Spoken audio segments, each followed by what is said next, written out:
Estamos de volta. O enigma Donald Trump e possíveis consequências do seu governo. Essa é a conversa de hoje. Participam aqui comigo Marco Aurélio Garcia, ex-assessor especial para assuntos internacionais nos governos Lula e Dilma, e Jéssica Morris, advogada, professora de Direitos Humanos e diretora executiva da Conectas. Desde a campanha, o candidato republicano Donald Trump declarou em alto e bom tom preconceitos raciais, religiosos, de gênero, por aí vai. E ainda por cima, pregou contra os esforços mundiais de preservação do meio ambiente. Aliás, ele chegou a afirmar que isso sequer é verdadeiro. As questões do clima, do aquecimento global, enfim. Em que medida o futuro governo norte-americano pode atacar os direitos humanos, comprometer os acordos internacionais sobre o clima e sobre outras agendas relativas ao meio ambiente? Esse bloco vou começar com a Jéssica. Jéssica, pode comprometer essas agendas também? Profundamente, né? O que estamos vendo é que, assim, ele foi eleito, como você disse, chamando o aquecimento global de farsa. De farsa, né? Isso mesmo. Então, e aí, primeira coisa, não, o acordo de Paris ele quer revogar. Então, que agora está todo mundo tentando, em Marrakech, né? Teve agora a reunião da ONU com relação ao acordo climático, e aí uma das perguntas é, será que ele pode? Constitucionalmente, legalmente ele pode? Então, o que acontece? O acordo foi ratificado pelo presidente Obama sem passar pelo Senado.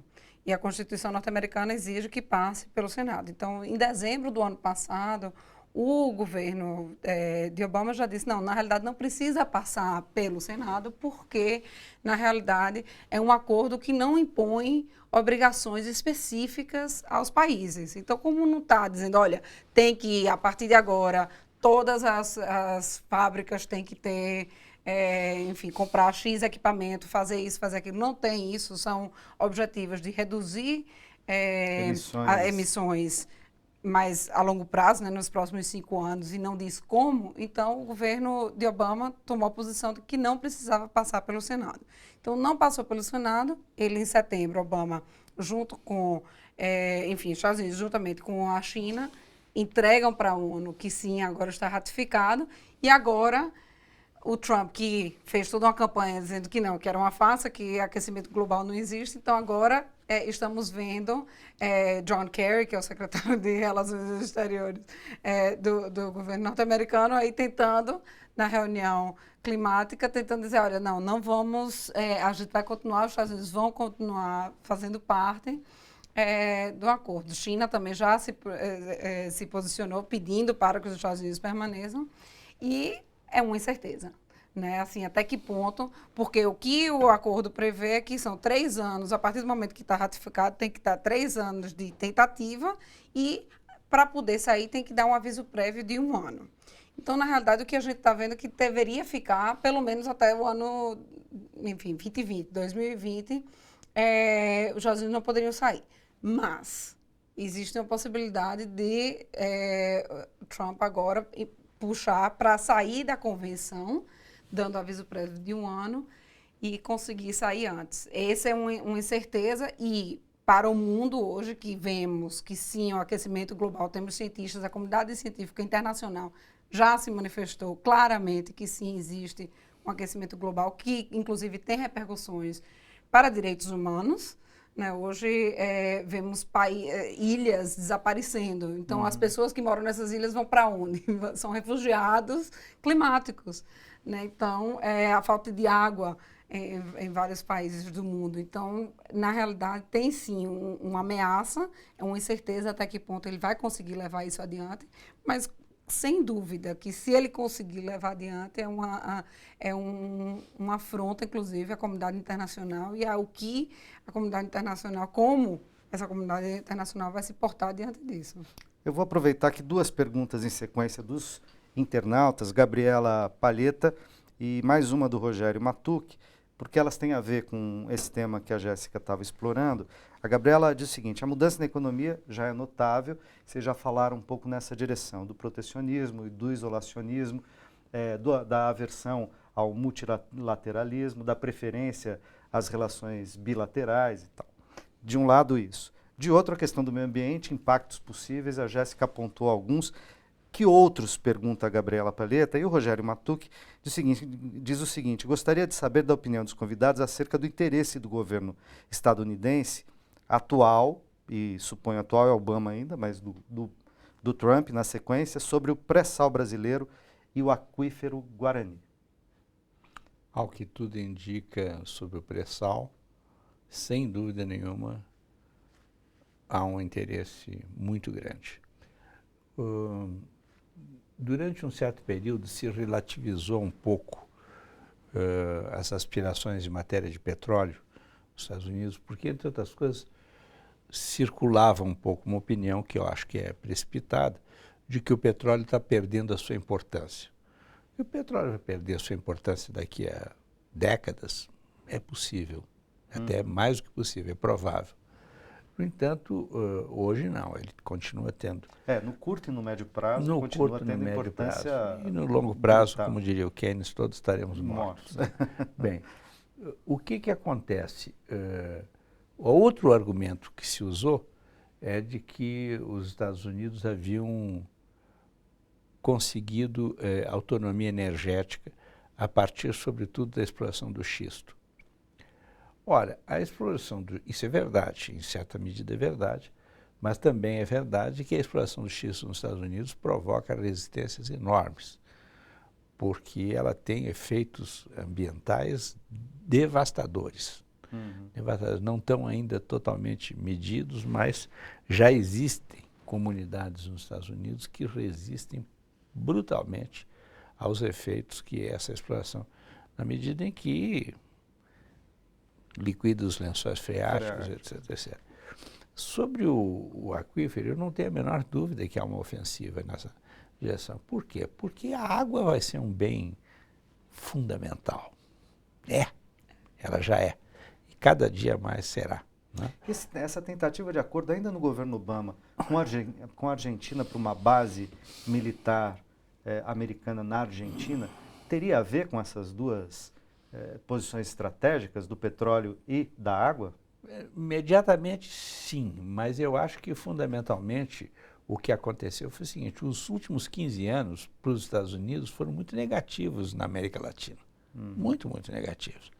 Porque sem que nós promovêssemos um enfrentamento direto com os Estados Unidos, nós conseguimos uma coisa fundamental, que era a soberania da região. Quer dizer, a autonomia da região, e a região começou a... Quer dizer, você não faz ideia o impacto que teve na política de defesa norte-americana quando a Unasul decidiu constituir o Conselho de Defesa Sul-Americano. Né? E alguém, num determinado momento, pergunta para o então ministro da Defesa, o Nelson Jobim, e como é que os Estados Unidos têm que se situar frente a esse fenômeno? E o Jobim disse, longe. Longe. Entende? Então, evidentemente, eles perderam as bases que tinham no Equador, porque o governo equatoriano revogou. Quando eles quiseram aumentar a sua presença na Colômbia, em função do Plano Colômbia, de combate às drogas, etc., né, houve uma reação de conjunto dos países sul-americanos, naquela famosa reunião de Bariloche, né, que foi muito grande, que inibiu muito. Muito né? fortemente. E, enfim, então, todas essas tentativas de implantar a base aqui e ali não são muito bem recebidas. Né? Vitor Anchieta coloca uma pergunta, parece talvez complexa, vamos ver se vocês conseguem fazer uma resposta sucinta para ele. Falou-se a jornalista Nana Queiroz que a vitória de Trump seria a vitória do anti-status quo. Gostaria de saber se é a reinvenção da doutrina Monroe, se é o início do anti-status quo no mundo.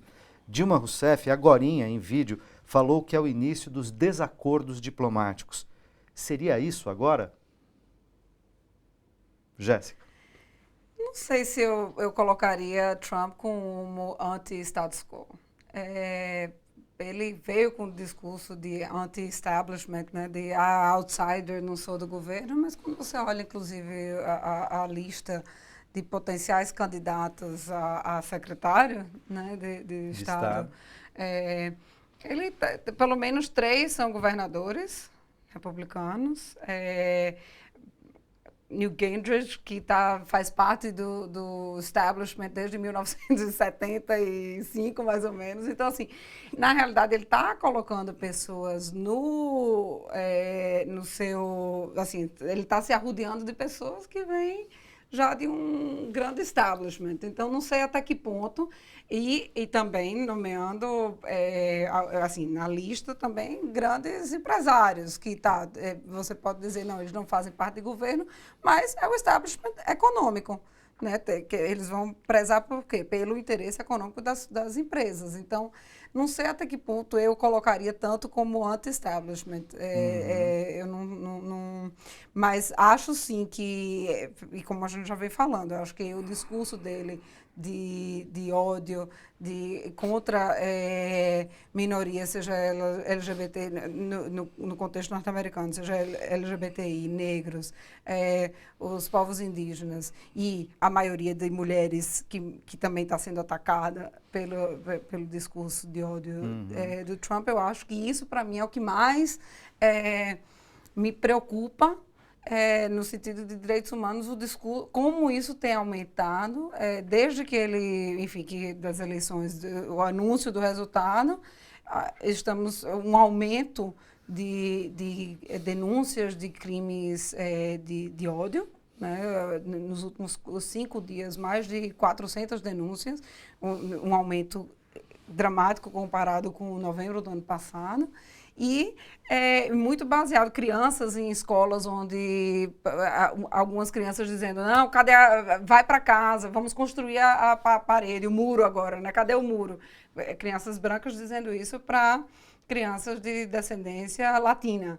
Né? Um adolescente que virou para a professora e disse, você cala a boca porque você tem que voltar para sua casa lá no México.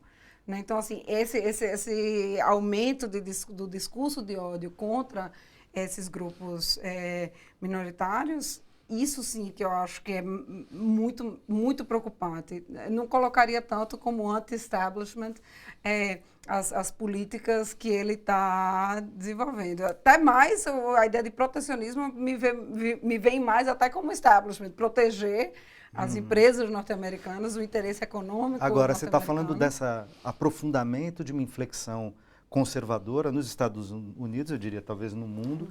Queria aproveitar para perguntar isso, essa pergunta também da Flávia Moraes, sobre o discurso de ódio, que a Jéssica acabou de se referir, mas essa inflexão conservadora, ela seria emblemática e funcionaria como uma espécie de incentivo, de inspiração para esse tipo de comportamento da população, que a Jéssica fazia referência, ou mesmo ela seria indicador de que nós vamos ver outras situações como essas, nas próximas eleições, mundo afora? Vou dar o exemplo que todo mundo está citando, a Le Pen na França, por exemplo. Sim.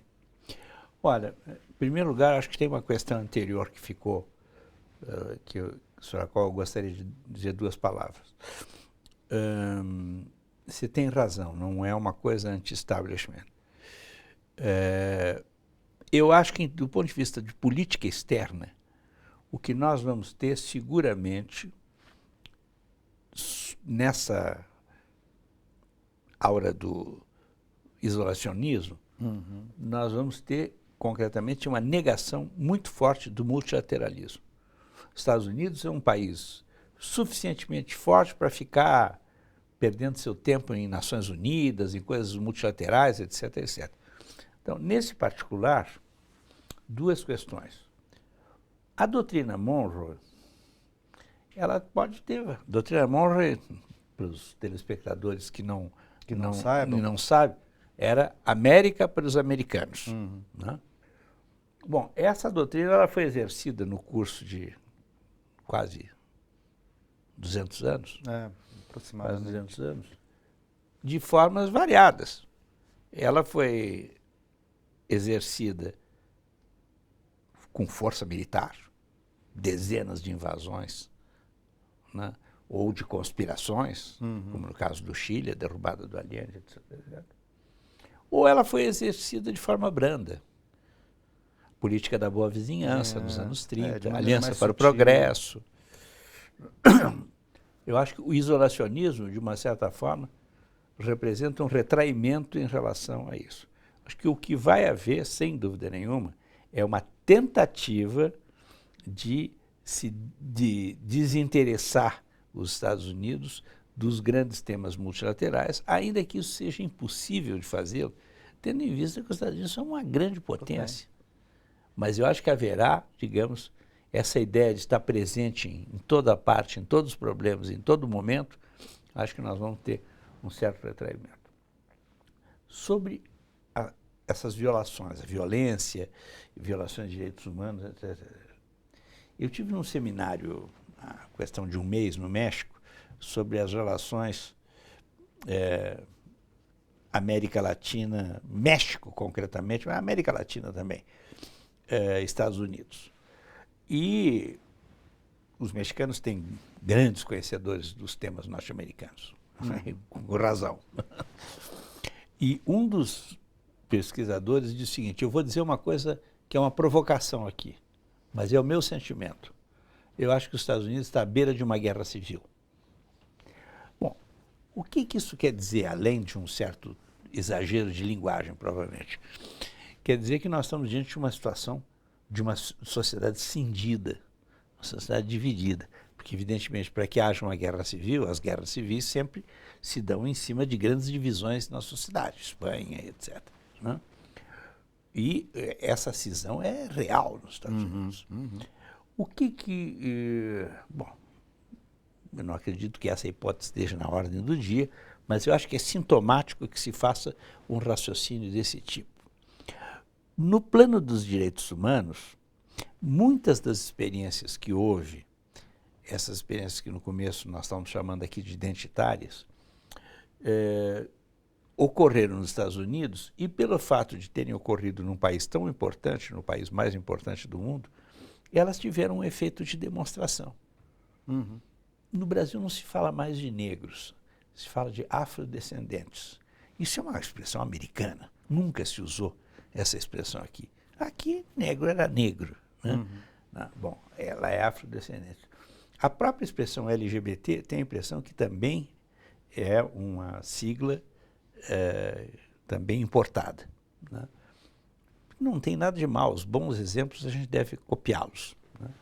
Mas eu acho que algumas causas que eram chanceladas pelo fato de se darem numa democracia da importância dos Estados Unidos, né? Os temas do multiculturalismo, etc., etc., eu acho que esses temas vão ser enfraquecidos do ponto de vista internacional e vão obrigar outros países no mundo a criar, digamos, o seu próprio quadro de referência. No caso do Brasil, isso é fundamental. Por quê? Porque nós somos uma sociedade extremamente violenta, tão violenta quanto os Estados Unidos, e na qual os direitos humanos não são respeitados. Quem tiver dúvidas sobre isso, vá visitar uma prisão. Eu recomendo. Vá visitar uma prisão, aquilo lá é o inferno. O Gustavo está nos falando aqui dessa capacidade de leitura que a direita do Trump nos Estados Unidos conseguiu ter, das insatisfações de grande parte da população americana, sobretudo daquilo que a gente chamou aqui dos brancos pobres, né? E para ganhar a eleição, embora ele tenha ganhado com minoria de votos do voto popular, né? Ele ganhou nos delegados, tá certo? Mas de todo modo, ele fala, será que os progressistas, a Hillary não era exatamente uma candidata de esquerda, né? O Partido Democrata não é, digamos, um partido de esquerda, mas está dizendo, será que a esquerda esqueceu de falar a língua do povo, esqueceu de como é que fala com o povo, como é que chega e perdeu escuta para as demandas populares? Isso vale para nós aqui? Isso o Obama disse. O Obama disse isso? Um pouco disse isso. E nós aqui no Brasil, perdemos essa capacidade também, professor, de certa maneira? Corremos um risco. Corremos um risco. Eu acho que um dos problemas que está colocado É interessante o seguinte, nos Estados Unidos, a gente fala muito do êxito do Trump, mas tínhamos que pensar também no êxito que o Bernie Sanders teve. Sim, quase. Um candidato que disse que era socialista. Isso nos Estados Unidos é como o sujeito se fantasiar de demônio e entrar numa igreja. É uma coisa É tremenda. quase herético. Né? Não, quase não, é totalmente herético. Bom, no caso brasileiro, eu acho que nós estamos vendo uma transição muito importante no momento atual. Não quero entrar em temas de conjuntura, né? Porque eu acho que a conjuntura agrava essa transição. Porém, me parece claro que nós temos que sofisticar mais a nossa visão do que é a sociedade brasileira hoje. Uma sociedade brasileira para cuja transformação, inclusive, os governos Lula e Dilma contribuíram. Mas o Brasil de hoje não é o Brasil de 2002. Né? E alguns fenômenos guardam uma certa analogia com os Estados Unidos. Nós não podemos de maneira nenhuma abandonar um conjunto de temas identitários, a questão democrática no Brasil, que hoje está se transformando num problema gravíssimo, né? As ameaças à democracia, mas nós temos um problema de democracia social aqui que é fundamental. Eu só adicionaria, olhando assim um pouco mais amplo, eu acho que se a gente olha para a Europa, né, o Brexit, que também foi uma eleição, né, de uma diferença percentual Muito minúscula. pequena. Né? Olhamos a eleição nos Estados Unidos do Trump, né? Enfim, como respeitando o colégio eleitoral, mas ainda assim... Também tem a ver com essa ideia de um certo protecionismo, de um isolacionismo. Exato. Né? E tem também de uma discurso polarização. antiglobalização está colocado. Né? Tem antiglobalização, né? O Obama agora, esses dias, foi esse o discurso, né? Ele está aí viajando pela Europa e dizendo, olha, temos que repensar a globalização. Então, tem um pouco disso, mas também se olharmos aqui o nosso país irmão, Colômbia, com um acordo de paz, né, que também não foi aprovado pela população, também somente 30% da população foi votar, que poderia votar, mas mesmo assim a diferença também foi muito pequena. O que estamos vendo é um mundo muito polarizado. Né? E aqui no Brasil também, sem entrar em grandes avaliações de conjuntura, mas também é um país que está muito polarizado. Então, acho que é momento de reflexão, de realmente dar um passo atrás e olhar o mundo e essa leva, né, que está vindo, que não e às vezes é até bom para nós brasileiros, que às vezes estamos meio desesperados diante de uma conjuntura tão complicada como estamos vendo, olhar para o mundo e ver que também não somos os únicos. Então, mas também é importante, é um momento de reflexão, um momento de parar e olhar para o que está acontecendo. Nessa conversa não chegamos a falar da crise de refugiados hoje, né, que é a maior crise desde a Segunda Guerra Mundial. Né, e o papel dos Estados Unidos nisso, o papel do Brasil, né, hoje os Estados Unidos recebeu um pouco mais de 1.000 refugiados sírios nos últimos anos e Trump já disse, olha, não vamos receber refugiados sírios. Jéssica, professor Marco Aurélio Garcia, muito obrigado a vocês dois. Infelizmente mesmo, nosso tempo acabou. Eu agradeço muitíssimo a presença de vocês, você que nos acompanhou até aqui. Continuaremos juntos em nossa modesta tentativa de ajudar a construir um mundo melhor e mais justo. A gente se encontra na próxima quinta-feira ou a qualquer momento pela internet. Um forte abraço.